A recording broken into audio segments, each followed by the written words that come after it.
it's just about getting that toughness back, getting that identity, having that competitiveness back against teams maybe you shouldn't be beating, but you're making them sweat. Like we've seen it a little bit, but as the game goes on, like it gets away from Michigan State so quick. I mean, out of State's 8 losses last year, 6 of them by double digits. And over the last 4 years, 46 games, Michigan State has 24 double-digit losses. Like more than half your games, you're losing by double-digit points.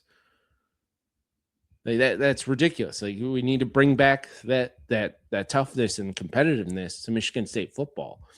Not feel like we're going into these games and be like, all right, we can hang in for a half and then talent takes over, or whatever takes over. Like, let's go and pop somebody off here this season. Like we have the opportunity to. I feel like with the transfer portal, we're in a good spot offensively. Defensively, we'll see. We're a little thin on the line still, but I want to believe in Max Bull and Joe Rossi. Like let's have some fun this season and make sure that there's games that we don't have to tune out of. Because that's been the sad part the last few years is that we get into these hopefully big games and it's just nothing. And not only does it feel great for us if we're competing and we're popping off a team maybe we shouldn't have, but it helps the conference. It does as well. I mean, how many times have we get the Oregon game's going to be a Friday night on Fox? That's a prime time game. You're in the slot alone by yourself. Like, let's make it a fun one for the people. So people watching are, they're rooting for Michigan State because we'll be the underdog in that game. Like it will help everyone else if we're also doing our job and competing more. And we want to see that Michigan State toughness back. We want to see the defense, coming in and making things hell for every opposing team that comes into Spartan Stadium. We want the fans staying all 4 quarters. I didn't blame the student section that cleared out at halftime because, that's when the game was essentially done. Michigan State couldn't compete in the second halves. I mean, I think they were outscored by like 30 points in the fourth quarter last year. I mean, part of getting that toughness and identity back, not just on the defense, it's on the offense too. Because as I said with Joe Rossi last year, it seems like we saw the defense improve as the year went on, and they were fighting hard. It's just when the offense was going 3 and out, turnover, 3 and out, that puts the defense in a tough spot. I mean, but with the offense, like we got to get that run game going. That's why I'm excited by the offensive line. I'm excited about Cam Edwards. And it shows last year, Michigan State 0-7. This is a defensive stat. Michigan State was 0-7 when allowing 100-plus yards rushing, which makes sense. That's kind of the benchmark stat. 4-1 when they shut down the run game. But we'll see with that thin defensive line. But I like the linebackers, Jordan Hall leading the defense. As for the offensive line that I was touching on, they allowed 37 sacks last season. I mean, part of it, Aidan Chiles' fault a little bit. Even when Alessio was in, we saw how little time that man had. Him getting just absolutely destroyed, hanging in the pocket, trying to make a throw. And, 129th on offense last year and tackles for loss given up in 93. That's part of that toughness back is having that offensive line be maulers. When we had, the Allen Broach, when we had Jack Conklin, when we had those guys anchoring the offensive line, making Spartan games tough when we could run the damn ball. So that storyline is to watch. It's just, making Spartan football, tough, making us competitive, making us something to be proud of that will stick around all 4 quarters for a game. And then lastly, the fifth storyline to watch going into this season and kind of more of an expectation is just make a damn bowl game.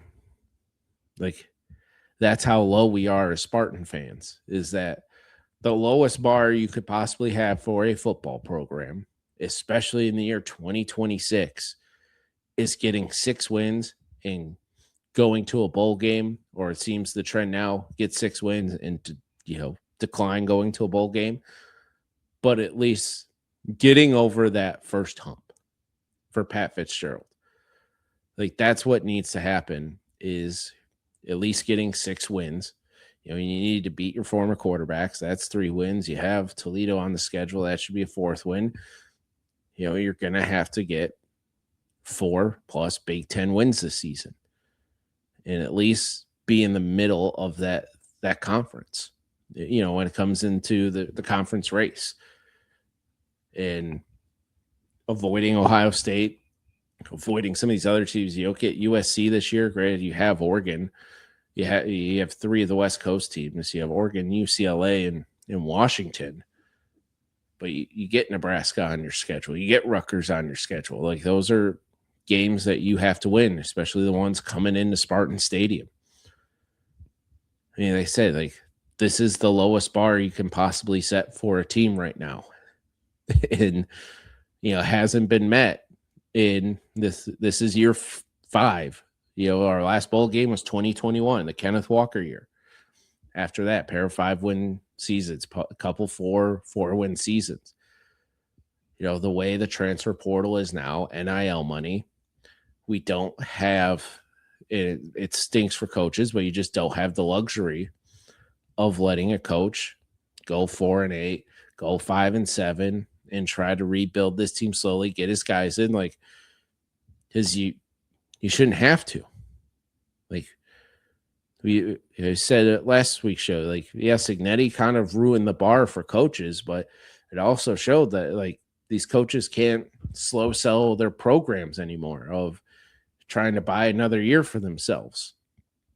Like, you have to come in and you have to continue to be bowl eligible and grow from there. Like, if Michigan State ends up 6-6, 7-5 this year, and I say it's a great season, but it's like, hey, at least we showed a little something, and we got to grow from there. Like, the transfer portal has allowed it for us fans to kind of raise the bar on expectations and realize that, like, you don't have to rely on these freshmen growing. You don't have to get these top recruiting classes, but you have to replenish what you lost. And if Pat Fitzgerald comes in, with a winning record year 1, also sets you up in the transfer portal to be fighting a little more for these guys. Granted, need the NIL money, but NIL money is there, and we have to use that effectively. So, I mean, we've set the bar extremely low for ourselves. The best thing we can do is just clear it. Like, that's how low it is. So, those are the 5 storylines I wanted to touch on today, heading into the season. Recap them real quick. Point 1 was just, hey, Max Bull is back. He's our co-defensive coordinator. He's back with Joe Rossi. We kind of like him. So let's get this defense moving. Point number 2, storyline number 2, let's get the offense in sync. You brought in 3 transfer O-linemen. You brought in Cam Edwards. We have Alessio back. He's our guy. Let's make it all work.